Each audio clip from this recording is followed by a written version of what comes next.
সাবেক আইজিপি বেনজির আহমেদ ও সাবেক সেনাপ্রধান আজিজ আহমেদের ঘটনা ব্যক্তিগত, কোনো বাহিনী ও সরকার তাদের কর্মকাণ্ডের দায় নেবে না বলে জানিয়েছেন ওবায়দুল কাদের। তার জন্য প্রশ্ন আছে, ওয়ান ফাইন মর্নিং ঘুম থেকে উঠে এমন দেখব না তো যে সাবেক এমপি ডাক্তার হাবিব মিল্লাতের ৫,০০০ বিঘা বা ৫০০ বিঘা যাই হোক জমির মালিক তিনি, এরকম করে।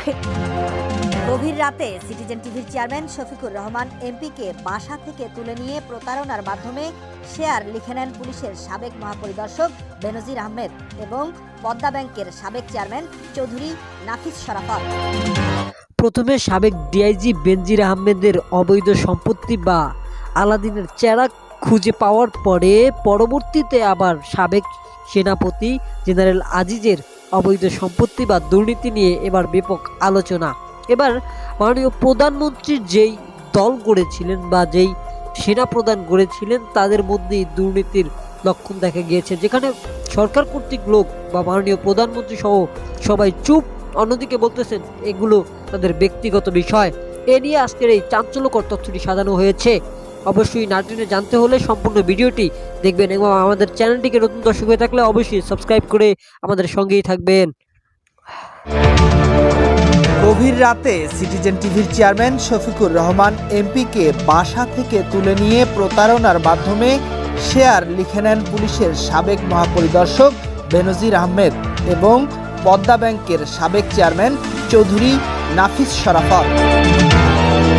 নাফিস শরাফত রাত ১টার দিকে সিটিজেন টিভির চেয়ারম্যান ও জাতীয় প্রেস ক্লাবের সাবেক সভাপতি মোহাম্মদ শফিকুর রহমানকে বাসা থেকে বেনজিরের কাছে নিয়ে যান। বৃহস্পতিবার সমকালে পাঠানো এক লিখিত বক্তব্যে এমন দাবি করেছেন শফিকুর রহমান এমপি। বৃহস্পতিবার সমকালে জব্দের আগেই অ্যাকাউন্ট খালি করেন বেনজির শিরোনামে প্রতিবেদনে সিটিজেন টিভির মালিকানায় বেনজিরের ২ মেয়ে শীর্ষক অংশের বিষয়ে মোহাম্মদ শফিকুর রহমান একটি লিখিত বক্তব্য পাঠান। সিনিয়র সাংবাদিক মোহাম্মদ শফিকুর রহমান চাঁদপুর ৪ আসনের এমপি। তিনি ২০১৬-১৭ এবং ১৭-১৮ মেয়াদে জাতীয় প্রেস ক্লাবের সভাপতি ছিলেন। ২০১৭ সালের এপ্রিলে সরকারের অনুমোদন পায় satellite television channel citizen TV, তবে এখনও এই টেলিভিশন সম্প্রচারে আসেনি। লিখিত বক্তব্যে মোহাম্মদ শফিকুর রহমান বলেন, আমি সিটিজেন টিভির চেয়ারম্যান। প্রথম দিকে আমার কোনো শেয়ার হোল্ডার ছিল না, একা অনেয়ারে আসার মতো টাকাও আমার ছিল না।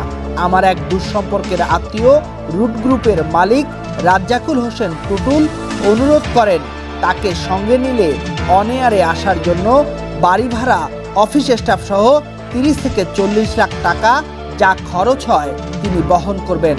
আমি তার প্রস্তাবে রাজি হই এবং তাকে সঙ্গে নেই। তবে আজকাল করে বছর চলে যায়, এর মধ্যেই সরকারের অন্যান্য যা অনুমোদন দরকার তা করে ফেলি।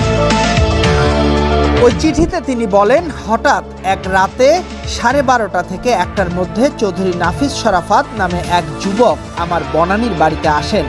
সিটিজেন টিভির সম্প্রচার স্পোর্টস দিয়ে শুরুর কথা বলে আমাকে তুলে নিয়ে ওয়েস্টিন হোটেলের নিচতলায় বেনজিরের কাছে নিয়ে যান। বেনজির, নাফিস শরাফত, টুটুল ছাড়াও অচেনা চেহারার আরও 2 জন সেখানে উপস্থিত ছিলেন, যাদের দেখে মনে হলো সশস্ত্র। বেনজির একটা হলুদ কাগজ আমার হাতে দিয়ে স্বাক্ষর করতে বলেন। আমি কাগজের লেখা পড়তে শুরু করলে বেনজির বাধা দিয়ে বলেন, সিটিজেন টিভি হবে স্পোর্টস বিষয়ক। অচেনা 2 জনকে দেখিয়ে বলেন স্পোর্টসের লোক, তাদের সঙ্গে একটু চুক্তিতে আসতে হবে। এই কাগজ সেই চুক্তিপত্র। এক পর্যায়ে তারা ধমকের সুরে কথা বলেন। রাত 2টার দিকে আমি স্বাক্ষর দিতে বাধ্য হই।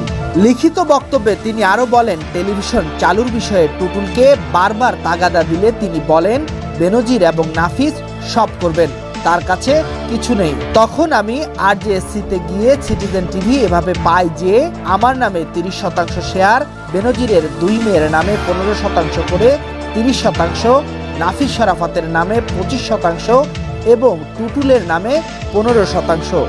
এ অবস্থায় 4 থেকে 5 বছর চলে গেছে, আমি কিছু করতে পারছি না। ওরাও আইন অনুযায়ী আমাকে বাদ দিয়ে চালু করতে পারেননি। তাগাদা দিলে নানা অজুহাত দেখাতে থাকেন। প্রাপ্ত তথ্য অনুযায়ী বেশ কিছু শর্তে 2017 সালের এপ্রিলে সরকারের অনুমোদন পায় সিটিজেন টিভি। ওই সময় র্যাবের মহাপরিচালক ছিলেন বেনজির আহমেদ। সরকারি অনুমোদনের 7 বছর পার হলেও এখনও সম্প্রচারে আসেনি সিটিজেন টিভি। তবে এই টেলিভিশন চ্যানেলের নামে বেসরকারি এক্সিম ব্যাংকে 2021 সালে একটি শর্ট নোটিশ ডিপোজিট অ্যাকাউন্ট খোলা হয়। অ্যাকাউন্ট খোলার ফরমে ওই চ্যানেলের রেজিস্ট্রেশন দেখানো হয় 2017-18 সালে।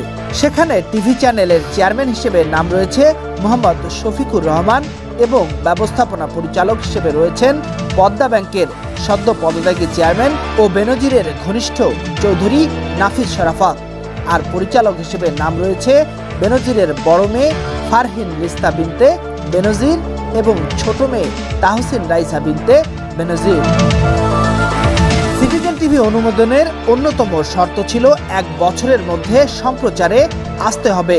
পূর্ণাঙ্গ সম্প্রচারে যাওয়ার আগে এবং পূর্ণাঙ্গ সম্প্রচারে যাওয়ার পর 2 বছর পার না হওয়া পর্যন্ত কোনো শেয়ার হস্তান্তর করা যাবে না। এ বিষয়ে জানতে চাইলে মোহাম্মদ শফিকুর রহমান টেলিফোনে সমকালকে বলেন, যে কাগজে সই করেছি সেটি যে শেয়ার হস্তান্তরের কাগজ তা আমাকে বলাই হয়নি, আমাকে ব্ল্যাকমেইল করে লিখে নেওয়া হয়। এক প্রশ্নের উত্তরে তিনি বলেন, তারা আমার সঙ্গে মাস্তানি করেছে। ব্যাংক অ্যাকাউন্ট খোলার কাগজে টুটুলের নাম না থাকার বিষয়ে জানতে চাইলে বলেন, যতটুকু জানি টুটুলের শেয়ারও তারা নিয়ে নিয়েছে। সার্বিক বিষয়ে বক্তব্যের জন্য বেনজির আহমেদকে টেলিফোন করে পাওয়া যায়নি। বক্তব্যের জন্য চৌধুরী নাফিস শরাফতকেও ফোন করা হলে তিনি ধরেননি। দুর্নীতি দমন কমিশন গত 22 এপ্রিল বেনজির আহমেদ, তার স্ত্রী জিশান মির্জা, 2 মেয়ে ফারহিন লিস্তা বিনতে বেনজির ও তাহসিন রাইসা বিনতে বেনজিরের বিরুদ্ধে অবৈধ সম্পদ অর্জনের অভিযোগ অনুসন্ধান শুরু করে। দুদকের প্রধান কার্যালয়ের উপপরিচালক হাফিজুল ইসলামের নেতৃত্বে 3 সদস্যের বিশেষ অনুসন্ধান টিম অভিযোগটি অনুসন্ধান করছে। দুদকের অনুরোধে বিএফআইইউ বিভিন্ন ব্যাংকের তথ্য তলব করে চিঠি দেয়। তাহলে আমি নিজেকে বড় শাস্তি দেবো, আমি সুইসাইড করব। ডাক্তার হাবিব মিল্লাত, আপনি তো সাবেক এমপি, তো আমরা 2-1 সাবেকদের দুর্নীতি অপরাধের খোঁজ পাচ্ছি এখন প্রতিদিনই তারা সংবাদে। সাবেক আমি আপনাকে প্রশ্ন করি, উনি যে সাবেক সেই সাবেকের প্রশ্ন হবে, তার জন্য প্রশ্ন আছে।